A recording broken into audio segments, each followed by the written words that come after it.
Sa ngalan ng Ama, ng Anak, at ng Espiritu Santo, Amen. sumainyo ang Panginoon. At sumaiyo rin. Mga kapatid, sa araw na ito, ating pinagdiriwang ang banal na kapistahan ni Santa Maria Magdalena.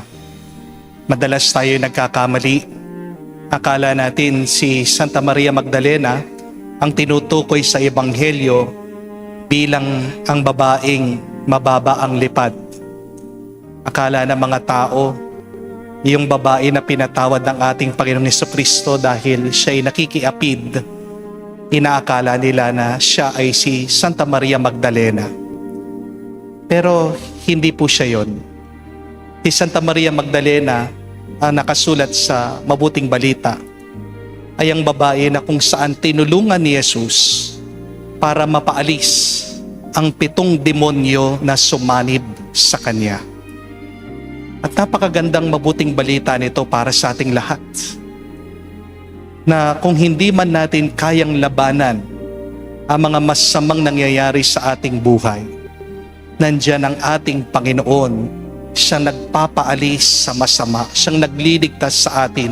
Siya nagpapalakas sa atin. Ano ang demonyo na naninira sa iyo ngayon? Maaaring ang demonyo ng bisyo, ang demonyo ng takot, ng pag-aalala, maaaring ang demonyo ng sakit. Ano man ang masamang espiritu na nagnanais na manira sa iyo, walang lakas yan kung ikaw ay lalapit at mananatili sa Diyos, kay Jesus, kamukha ng ginawa ni Santa Maria Magdalena. Sa napakaraming beses na kung saan napakatigas ng ating ulo, na kung saan minsan ginawa pa nating kaibigan ang ating mga demonyo. Sa mga pagkakataon na kung saan hindi pa rin natin iniwan ang ating mga kasalanan, tayo magpakumbaba, hilingin natin muli ang awa at pagpapatawad ng Diyos para tayo makita minsan pa maging karapat dapat makatanggap sa mga banal na misteryo. Inaamin ko Sa makapangyarihang Diyos at sa inyo mga kapatid, na lubha akong nagkasala sa isip, sa salita at sa gawa at sa aking pagkukulang.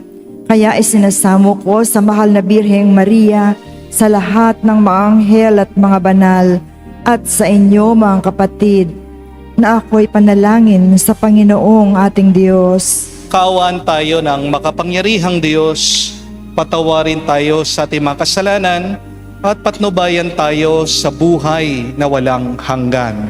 Amen. Panginoon, kaawaan mo kami. Panginoon, kaawaan mo kami. Kristo, kaawaan mo kami. Kristo, kaawaan mo kami. Panginoon, kaawaan mo kami. Panginoon, kaawaan mo kami. Manalangin tayo. Ama namin makapangyarihan, iniatas ng iyong anak kay Santa Maria Magdalena, una sa lahat ang pagbabalita tungkol sa maligaya niyang pagkabuhay. Pakundangan sa kanyang panalangin at kagitingan, may pahayag nawa namin si Kristo ay nabuhay. At makita namin siyang nagahari sa iyong kadakilaan, kasama ng Espiritu Santo, magpa sa walang hanggan. Amen. Pagbasa mula sa awit ni Solomon. Gabi-gabi sa higaan ang mahal ko'y hinahanap, ngunit hindi masumpungan kahit na sa pangarap. Akong ito'y bumabangon, sa lungsod ay naglalakad. Ang lansangan sa paligid ay aking ginagalugad, ngunit hindi matagpuan ang sinta kong nililiyag. Sa akin ngang paglalakad, nakita ko'y mga bantay, nagmamalman, naglilibot sa paligid sa lansangan. Sa kanila ang tanong ko, mahal ko ba ay nasaan? Nang kami ay maghiwalay ng nasabing mga tanod, bigla na lang na nakita ang mahal kong iniirog. Ang salita ng Diyos. Salamat sa Diyos. Aking kinasasabi kang Panginoon, ikaw lamang. Aking kinasasabikan, Panginoon, ikaw lamang. O Diyos, ikaw ang aking Diyos na lagi kong hinahanap. Ang uhaw kong kaluluway, tanging ikaw yaong hangad. Para akong tuyong lupa na tubig ang siyang lunas. Aking kinasasabikan, Panginoon, ikaw lamang.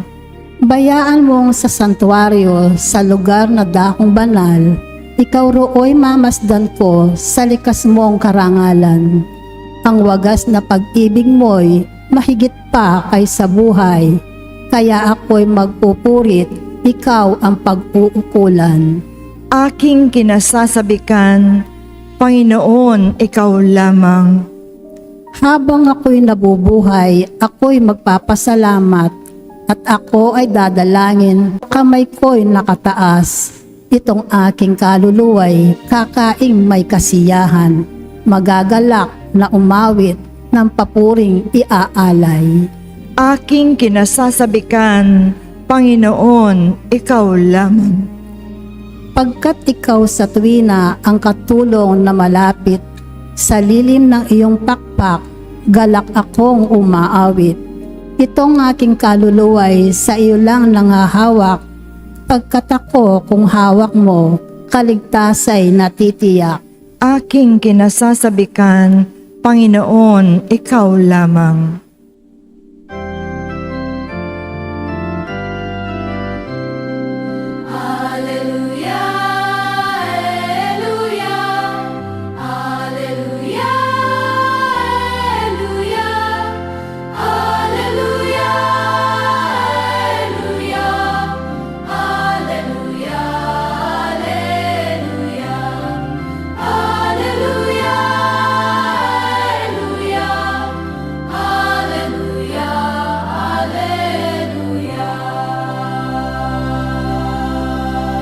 Ipahayag mo, Maria, na si Kristo'y nabuhay, na libingan niya'y iyong nakita.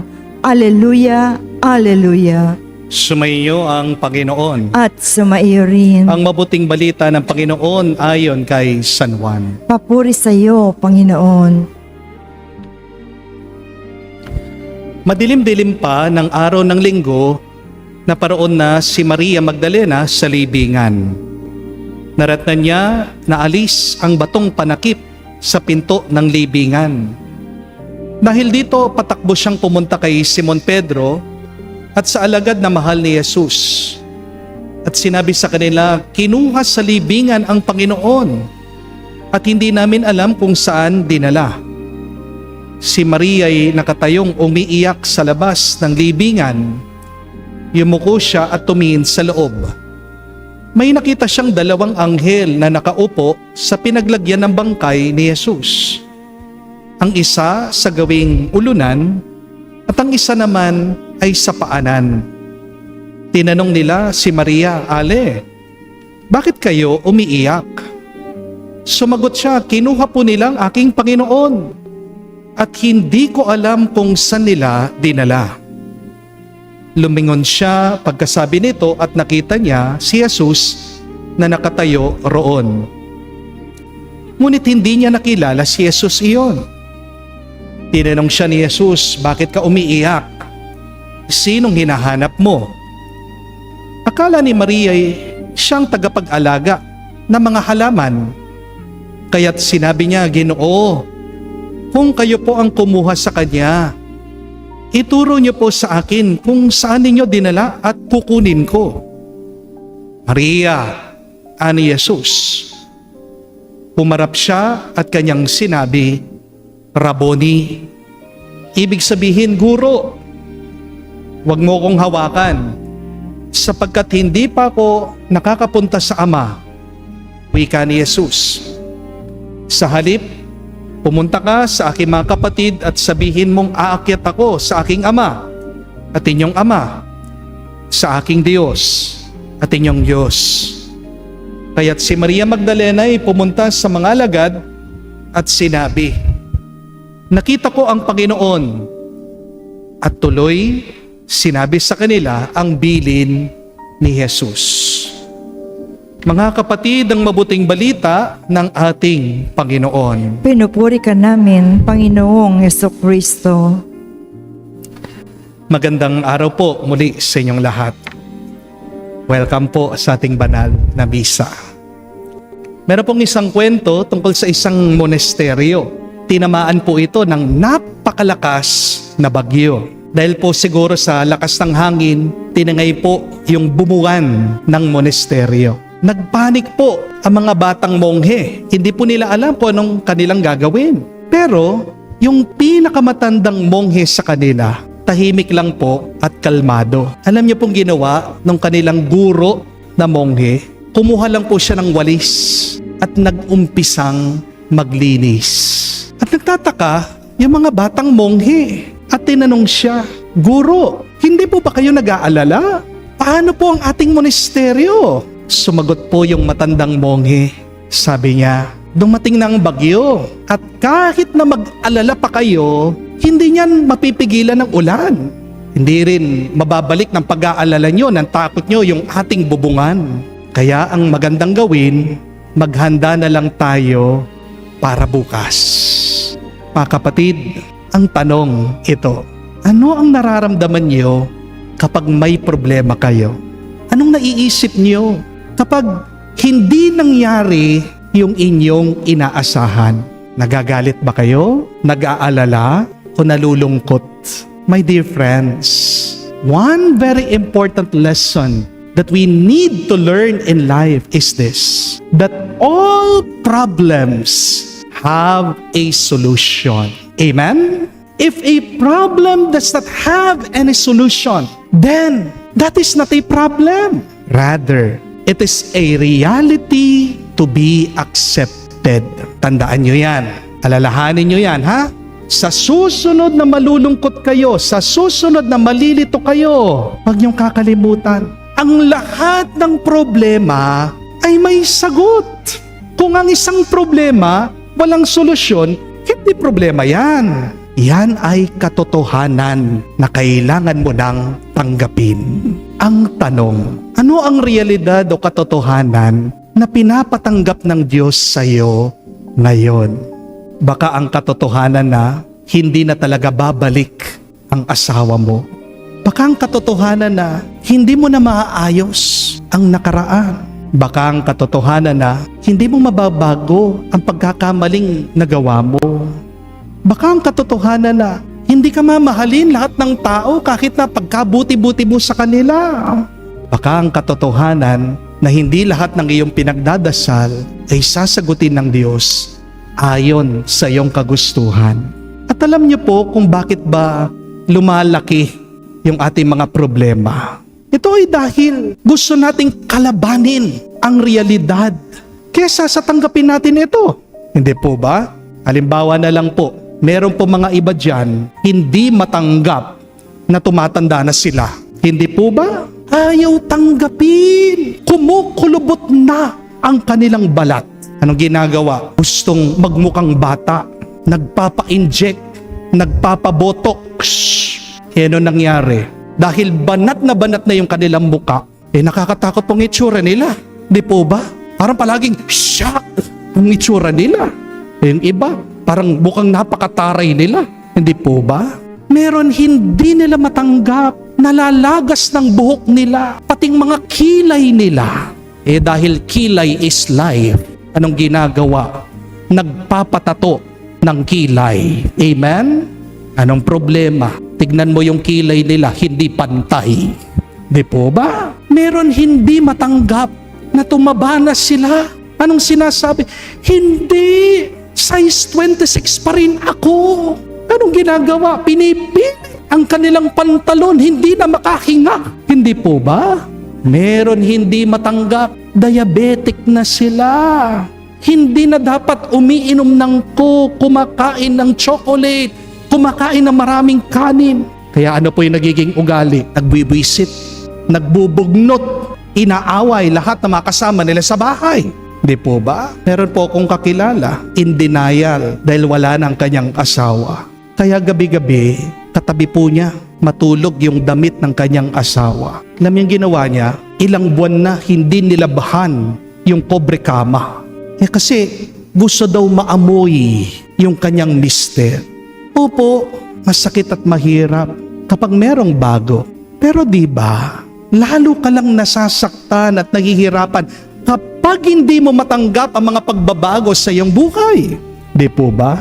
Remember this, my dear friends. Pain is inevitable, but suffering is often the result of resisting reality. Ang sakit, sa lahat darating yan. Hindi naman natin mapipigilan na tayo'y maghirap o magkaroon ng problema sa ating buhay. Pero ang pagdurusa, option lang yan. Ang pagdurusa, nararanasan mo yan kapag tinatanggi natin, kapag hindi natin matanggap, hindi natin mayakap ang mga pagbabago sa ating buhay. At ito po ang napakagandang aral na tinuturo sa atin ni Santa Maria Magdalena. Kahit na iniyakan niya ang pagkamatay ng ating Panginoong Jesucristo, bandang huli, tinanggap pa rin niya ang nangyari at niyakap niya ang muling pagkabuhay ni Jesus. Isipin niyo po ang sitwasyon ni Maria Magdalena pagkatapos po ng 3 araw nung nilibing ang ating Panginoon. Siyang unang-una, napakaaga niyang pumunta sa libingan. Bakit? Dahil mahal na mahal niya si Jesus. Pero pagdating daw niya doon sa libingan, wala ang katawan ng ating Panginoon. Kaya umiyak siya, naghanap siya, nalito siya. Paulit-ulit niyang sinasabi, kinuha nila ang aking Panginoon. Hindi ko alam kung saan nila siya dinala. Kapatid, hindi po umiyak si Maria Magdalena dahil mahina siya at masama siyang tao. Umiyak siya dahil ayaw niyang tanggapin na tapos na yung lumang kabanata ng kanyang buhay. Gusto pa rin niya na hanapin ang bangkay. Pero ang hinahanap niya ay ang patay na si Jesus. Samantalang nandun na sa harapan niya ang buhay na Panginoon. Hindi po ba ganyan din tayo minsan? Hinahanap pa rin natin ang mga bagay na matagal na wala na talaga. Hinahanap mo yung lumang relasyon, hinahanap mo yung lumang trabaho, hinahanap mo yung dati mong lakas o kalusugan. Samantalang meron ng bagong ginawa ang Diyos sa ating harapan. Kapatid, hindi mo makikita ang bago kung nakatingin ka pa rin sa luma. Amen? Hindi natin mararanasan ang buhay kung nakahawak ka pa rin sa bangkay. We sometimes miss the miracles of life because we cannot let go of our mourning. Pero kung nahihirapan ka man na mabuksan ang iyong mata, makita mong kabutihan ng Diyos, isa lang dapat ang iyong ipagdasal. Naway, hilingin mo sa Diyos, buksan niya ang iyong tenga, ang iyong puso. Dahil kapag narinig mo at naramdaman mo ang Diyos, magbabago ang lahat sa buhay mo. Balikan niyo man po ang ating ebanghelyong mabuting balita. Kailan po sumaya, kailan po nagkaroon ng sigla si Maria Magdalena? Hindi nung tumigil siyang umiyak. Pero noong narinig niya ang pangalan niya, nung tinawag siya ni Jesus, sinabi, Maria. Tinawag siya ni Jesus sa kanyang pangalan. At agad-agad, nakilala niya ang ating Panginoon.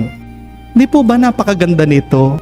Hindi nagsimula ang pagbabago ni Maria Magdalena noong nakita niya si Jesus. Nagsimula ang bagong buhay ni Maria Magdalena noong narinig niya ang tinig ni Jesus. Mga kapatid, minsan hindi naman natin kailangan ang lahat ng sagot sa ating mga problema. Ang talagang kailangan lang natin para lumakas ay ang tinig ng Diyos na nakakakilala sa atin. Kaya mag-ingat po kayo kapag puro iyak na lang at lungkot ang iyong pinakikinggan, hindi mo maririnig ang Diyos. Kapag puro reklamo na lang, napupuno ang iyong puso, mahihirapan ka na marinig mo ang tawag ng Panginoon. Minsan, kailangan lang nating tumahimik para marinig mo ang Diyos na tumatawag sa iyong pangalan. Remember that God speaks to us in silence. Amen? Dahil sa pagtawag niya sa atin, diyan po nag-uumpisa ang panibagong lakas, ang panibagong pagsugo sa ating misyon. Balikan niyo man po ang Ebanghelyo. Pagkatapos daw po tawagin ni Jesus si Maria, ano ang sinabi niya? Huwag mo akong hawakan. Parang sinasabi ni Jesus, Maria, huwag ka nang kumakapit sa nakalipas. Huwag ka nang humawak sa dati kong anyo. May bago kang misyon. Huwag kang manatili sa nakaraan. Lumakad ka na, magpatuloy ka na. Ang kapatid, marami po mga tao hindi po umuunlad, hindi dahil mahina sila, kundi dahil mahigpit pa rin ang kapit nila sa mga bagay na matagal nang binitawan ng Diyos. Meron pong nagme-message sa akin, nagpapatulong dahil baon na baon daw po siya sa utang. Tinanong ko, bakit ka ba nagkautang? Sabi niya, Father, nasugal po ako bakit ka ba nagsusugal? Tanong ko, nangangarap po ako na maparami ko yung pera. Naging successful ba? Tanong ko. Yun nga po, Father, kahit na paulit-ulit ako magsugal, lalo po akong nababaon sa pagkautang. Tingnan niyo po, anong problema? Nakakapit dun sa maling paniniwala. Nasaktan ka na pero bakit hindi mo pa rin mabitawan? Bakit hindi mo pa rin iwan? Remember this, my dear friends. You cannot embrace God's future if both of your hands are still holding to the wrong things. If both of your hands is still holding to yesterday. Tapos na yung nakaraan. Bakit nabubuhay ka pa dyan? Di po ba? Tingnan niyo ang nangyari kay Maria Magdalena. Mula sa babaeng umiiyak sa harap ng libingan, siya naging unang tagapagbalita na muling pagkabuhay. Yung dating lugmok na bibigatan, siya ngayon ang nagdadala ng pag-asa. Yung dating sugatan, siya ngayon naging instrumento ng Diyos.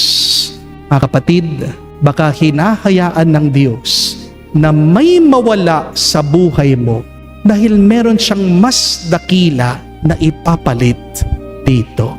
Baka merong pintuang sinasara ang Panginoon dahil meron pang isang bagong pintuan siyang bubuksan para sa iyo.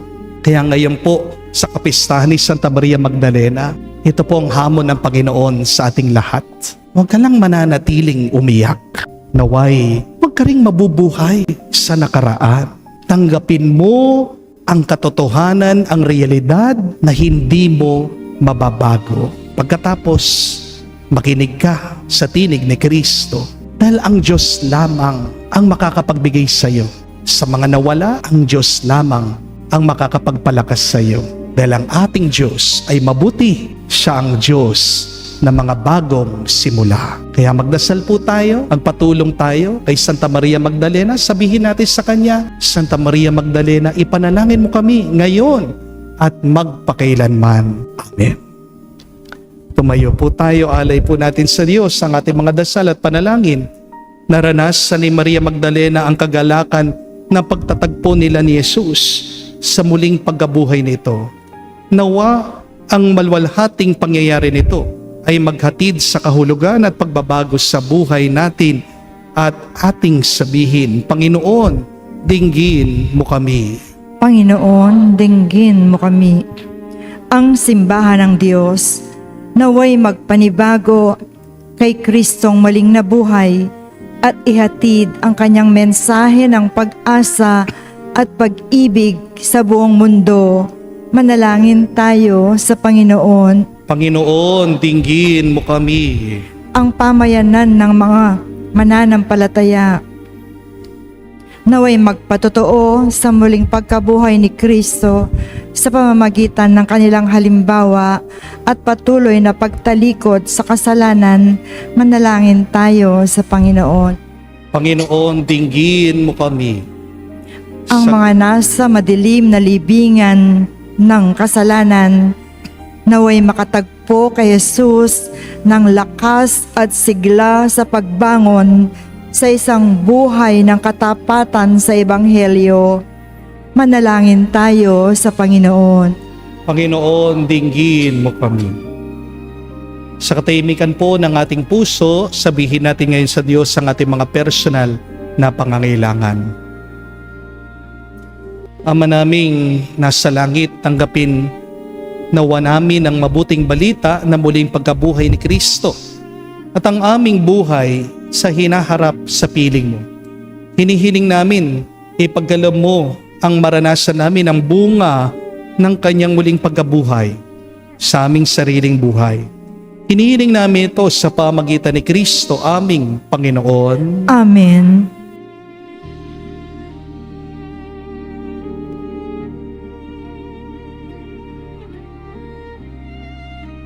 Manalangin kayo ngayon mga kapatid, parang ating mga paghahain ay kalugdan ng Diyos, amang makapangyarihan. Tanggapin nawa ng Panginoon itong paghain sa iyong mga kamay, sa kapurihan niya at karangalan, sa ating kapakinabangan at sa buong sambayanan niyang banal. Ama naming lumikha, tanggapin mo ang mga alay na nakahanda. Ngayon, si Santa Maria Magdalena ay aming ginugunita.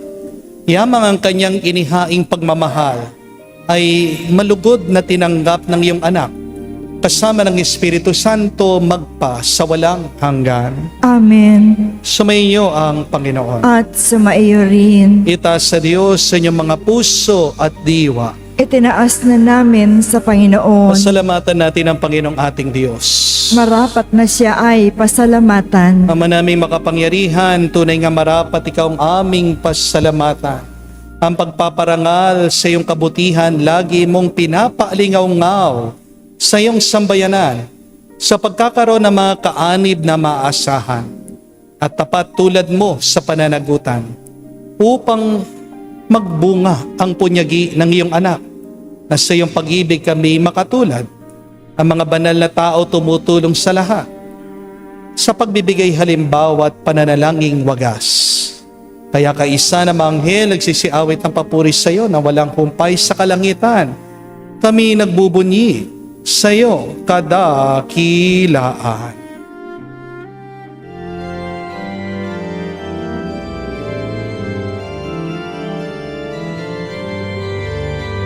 Santo, Santo, Panginoong Diyos ng mga hukbo, napupuno ang langit at lupa ng kadakilaan mo. Hosana, Hosana, sa kainasan, pinagpalang na paririto sa ngalan ng Panginoon. Hosana, Hosana, sa kainasan. Hosana, Hosana, sa kainasan. Ama naming banal, ikaw ang bukal ng tanang kabanalan.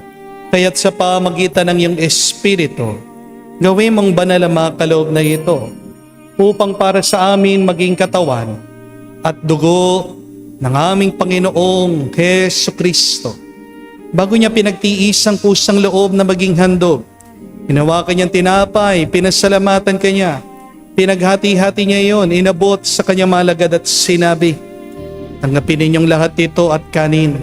Ito ang aking katawan na ihahandog para sa inyo."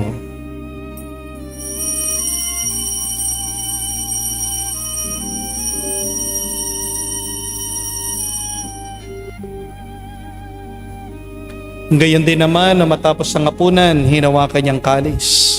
Muli kanyang pinasalamatan, inabot niya ang kalis sa kanyang malagad at sinabi, "Tanggapin ninyong lahat ito at inumin.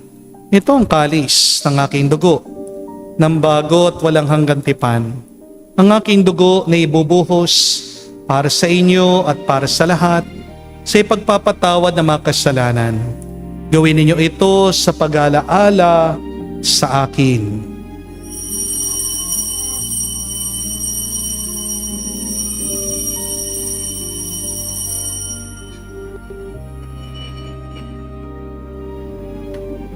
Ang misteryo ng pananampalataya.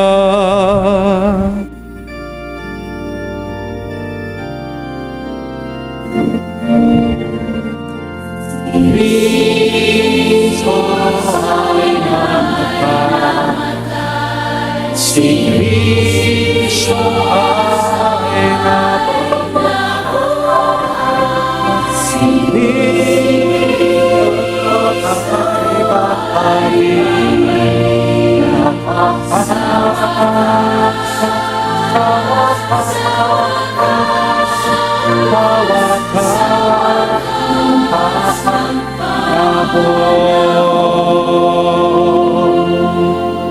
Ama, ginagawa namin ngayon ang pag-alaala sa pagkamatay muling pagkabuhay ng iyong anak. Kaya tinialay namin sa iyong tinapay nagbibigay buhay at ang kalis na nagkakalob ng kaligtasan. Kami nagpapasalamat dahil kami iyong minarapat na tumayo sa harap mo para maglingkod sa iyo. Sinasamo namin kami magsalo-salo sa katawan at dugo ni Kristo ay mabuklod sa pagkakaisa sa pamagitan ng Espiritu Santo. Ama, lingapin mong iyong simbahan, laganap sa buong daigdig. Puspusin mo kami sa pag-ibig. Kay San Leon ang aming Santo Papa, si Florentino aming Arsobispo at ng Tanang Kaparian. Alalahanin mo rin ang aming mga kapatid na nahimlay. May pag-asang sila'y muling mabubuhay. Gayon din naman lahat ng mga pumanaw. Kawan mo't sila't patuloyin sa iyong kaliwanagan. Kawan mo't pagindapatin kaming lahat na makasalo sa iyong buhay na walang wakas. Kaisa na mahal na Birhen Maria, Ina ng Diyos.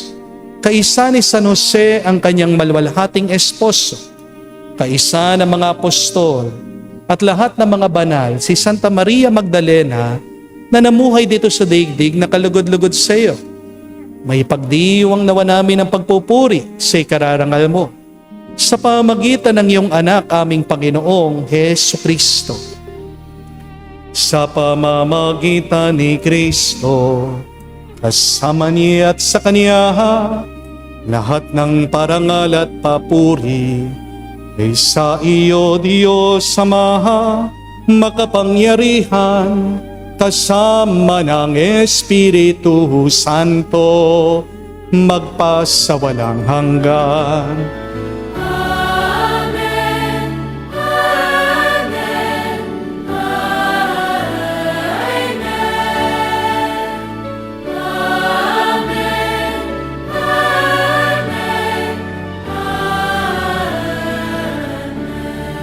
Sa nakagaling na utos sa turo ni Jesus sa Panginoon natin na Diyos, ipahayag natin ang lakas loob.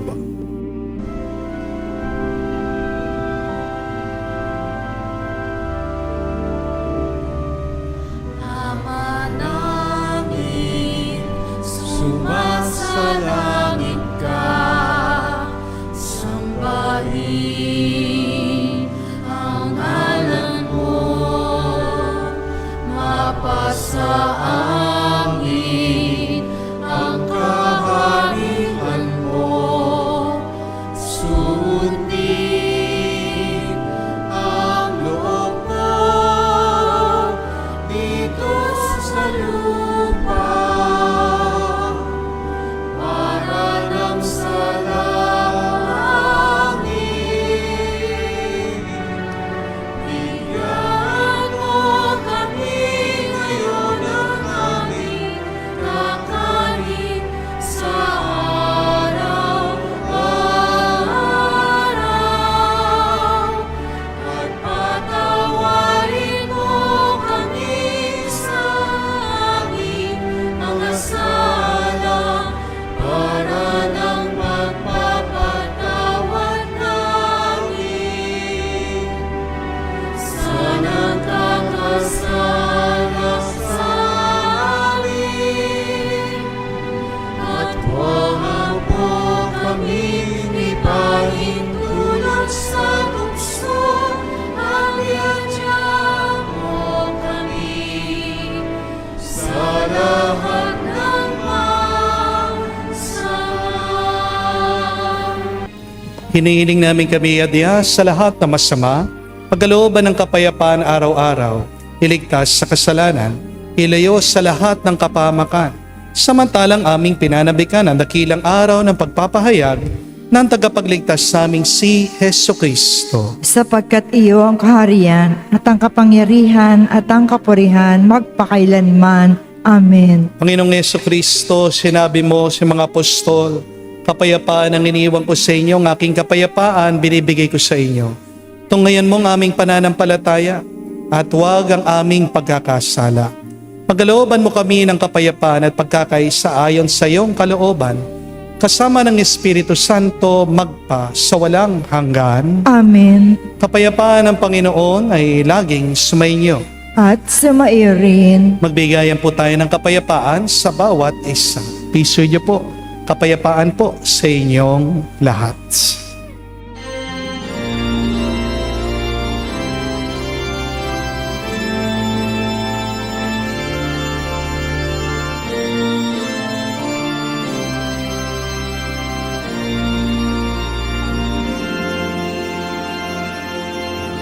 Kordero ng Diyos na nagalis ng mga kasalanan ng sanlibutan, maawa ka sa amin, maawa ka sa amin. Kordero ng Diyos na nagalis ng mga kasalanan ng sanlibutan, maawa ka sa amin. Kordero ng Diyos na nagalis ng mga kasalanan ng sanlibutan, ipagkaloob mo sa amin ang kapayapaan.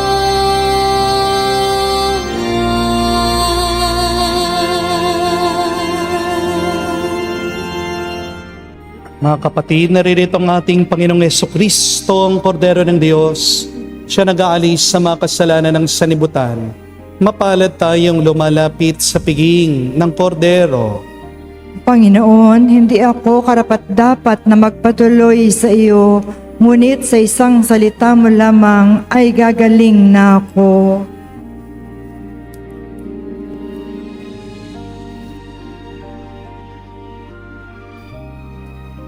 Manalangin tayo.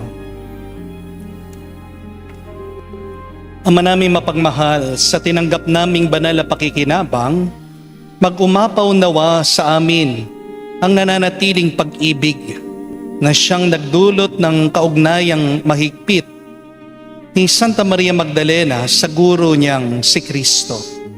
Nakasama mo at ng Espiritu Santo magpa sa walang hanggan. Amen. Muli po, maraming salamat sa ating mga followers nang galing sa mga malalayong lugar na kasama natin sa ating banal na misa ngayong araw. Palakpakan po natin ang bawat isa dito. Thank you very much po sa inyong pagdating. Tandaan niyo pong napakahalagang aral. Walang problema ang walang solusyon. All problems have an answer, have a solution. Kapag ang isang problema ay walang solusyon, hindi yan problema. Yan ay isang katotohanan na kailangan nating tanggapin. And the sooner that you embrace, accept the truth, the reality, the sooner that God can use you for a new vision. Alam ko po, napakasakit, napakahirap tanggapin ang mga pagbabago sa ating buhay. Minsan dyan tayo nai-stuck Kapag nalaman natin na meron tayong sakit, lalong-lalo na kapag cancer yan, hindi naman po natin masisisi ang mga ibang kapatid natin na sila'y magkukulong sa kwarto, sila'y iiyak, sila'y magmumukmuk, sila'y magagalit, sila'y nai-stress, sila'y nadidepress. Minsan hindi mo naman masisisi din na madepress, malungkot ang ibang magulang kapag nalulungkot sila, nagbago yung kanilang mga anak, habang lumalaki, lumalaban, nagre-rebelde. Di po ba? Di mo rin masisisi ang iba kapag sila'y nagluluksa, hindi nila matanggap ang pagkawala ng kanilang mga minamahal. Kung nga naman, nagpapacheck up pa lang sa hospital, pero ilang saglit, ibabalita sa kanila na naatake o na-stroke yung minamahal nila. Minsan napakahirap tanggapin ang mga bagay na hindi natin inaasahan. Pero tandaan natin na hindi tayo dadalhin ng Diyos sa isang kalagayan na walang mabuting dahilan. Everything happens for a reason. Dahil ang Diyos ay magaling gumuhit. Ang Diyos magaling magplano. God is a great designer. God is a good planner. Bandang huli, mabuti ang palaging ninanais ng Diyos para sa atin. Kung hindi natin tatanggapin agad ang mga pagbabago sa ating buhay, diyan lalong bibigat, diyan lalong magiging mahirap ang ating kalagayan. Di po ba? So paano natin matatanggap yung mga bagay na hindi natin inaasahan sa ating buhay? Kailangan buksan natin ang ating mga tenga, ang ating mga puso sa Diyos. Hindi mo man makita mga pagpapala ngayon sa iyong buhay, pero huwag mong isasara ang iyong puso sa Diyos. Dahil ano ang nakapagbago kay Santa Maria Magdalena? Bakit sumaya siya, sumigla siya, nagkaroon siya ng kapayapaan? Nung tinawag daw ni Jesus ang pangalan niya, na kapatid, yan ang mabuting balita. Bawat isa sa atin araw-araw, tinatawag tayo ng Panginoon. Pakikinggan mo ba siya? Susundan mo ba siya? Yan ang pinakamahalagang desisyon na pwede nating piliin sa ating buhay. Kahit na hindi ka sigurado, kahit na hindi mo nauunawaan ng lahat, ang mahalaga sumunod ka sa Kanya dahil hindi Kanya pababayaan. Di po ba? Yan ang ating hingin na grasya ngayon. Lord, give me the strength to listen to you, to follow you, so that you may strengthen me and convert my life just like Saint Mary Magdalene. Sumayo ang Panginoon. At sumayo rin. At kayo'y basbasan ng Diyos, makapangyarihan sa lahat. Sa ngalan ng Ama, ng Anak, ng Espiritu Santo. Amen. Ang ating misa ay natapos na. Humayo tayo sa kapayapaan ni Kristo. Salamat sa Diyos.